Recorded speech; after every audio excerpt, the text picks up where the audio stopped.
Welcome everyone, I would like to show you how to connect your regular AirPods or AirPods Pro to your Nintendo Switch OLED. So in order to do this, just open up System Settings, scroll down to the very bottom, tap on System and make sure your current system version is 13.0.0 or newer. If you're running any older software version, you will need to tap on System Update and update to the latest version.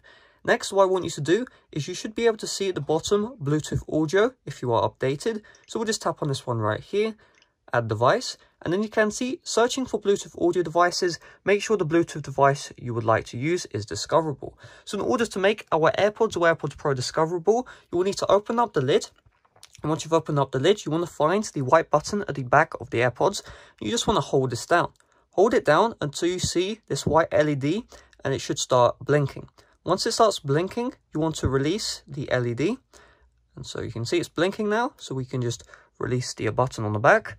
And eventually we should see our AirPods Pro discoverable from the Nintendo Switch Bluetooth settings. This may take up to 20 seconds. So what I'm going to do is I'm just going to, oh, there we go. Beautiful. So you can see, select the Bluetooth audio device you would like to use. We'll just tap on our AirPods Pro, connecting to Bluetooth audio, and you can see connected to Bluetooth audio right here. And we are now successfully connected to our AirPods Pro on our Nintendo Switch. Of course, this process also works on the regular AirPods as well. Hopefully this video did help you out. If it did, make sure to leave a like, subscribe for brand new. Check out the playlist you see on the end screens right now. This has a bunch of Nintendo Switch OLED tips and tricks, which I definitely recommend you should check out. So check out that playlist. If you do not see the playlist, it's also in the description down below. Thanks for watching. See you guys later. Bye bye.